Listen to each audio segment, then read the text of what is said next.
I'm a total wildlife nerd, but I'm also a career technologist. And it took me 20 years to figure out how to combine the two towards wildlife conservation. But I think I finally got it.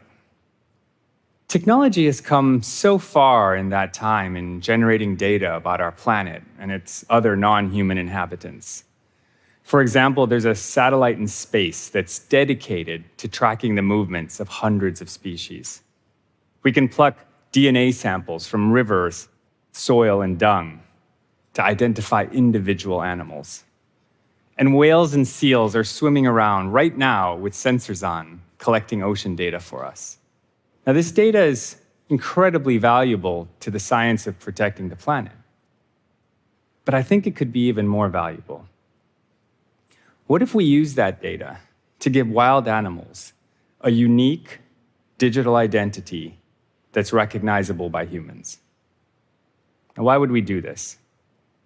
Well, most of us have a digital identity that we use to communicate and socialize with each other. But Albert in St. Louis, for example, has no way to create a connection with an orangutan in Borneo. How can we expect him to empathize with its protection?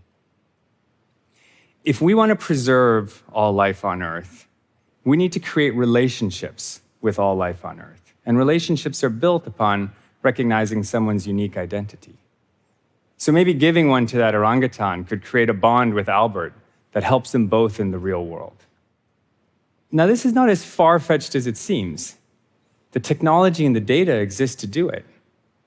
But it's not enough to just create the identities. They need a place to come alive and be found by humans. Somewhere that creates an immersive and active way to stay engaged. Well, if current predictions come true, most of our socializing, work, and play will shift to games, virtual spaces, and yes, the metaverse. And that's where stories will be told and relationships built. So for every human avatar that is interacting or consuming in these spaces, let's have the same for Moituria the elephant, Ashaya the jaguar, Fio the orangutan, and hundreds of thousands more. And the events of their lives, as supported by the data, can be recreated digitally. That might be the health of Fio, the migration of Moituria, a newborn cub to Ashaya. And these events, and others, create the moments for people to feel the space to feel emotionally bonded. Not because they all of a sudden want to, but because they now have access that they never did before.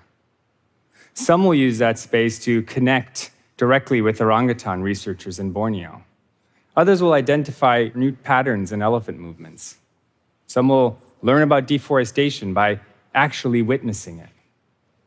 And we'll monetize this soon-to-be trillion-dollar sector to help finance further science and habitat protection. Which means that virtual worlds can directly benefit the real world as opposed to being detached from it.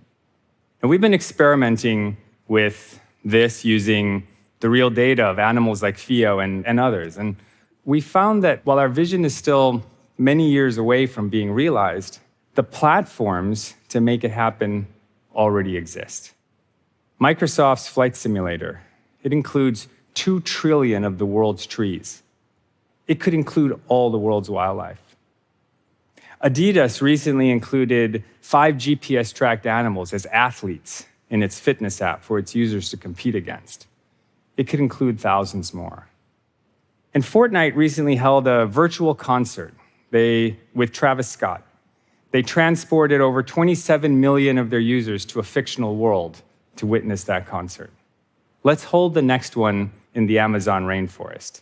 Imagine if Ashaya the jaguar walks by during the show. Now, I'll admit, I have fears that some of what I'm advocating could create a greater divide between people and the natural world. If I could, I'd just pick everybody up, I'd plop them in Borneo, and I'd have them spend an hour with Fio instead. But Fio's natural world is literally dying in front of our eyes. We need a seismic shift in how we create relationships with other species. Otherwise, the next 100 years of wildlife conservation will continue to be an uphill, losing battle. It's only a matter of time before some version of the metaverse changes the way we spend our time and engage with each other. And however you may feel about that, we have to make sure that Moituria, Ashaya, Theo, and millions more animals are included, play a role, and benefit, and not get left behind. Thank you.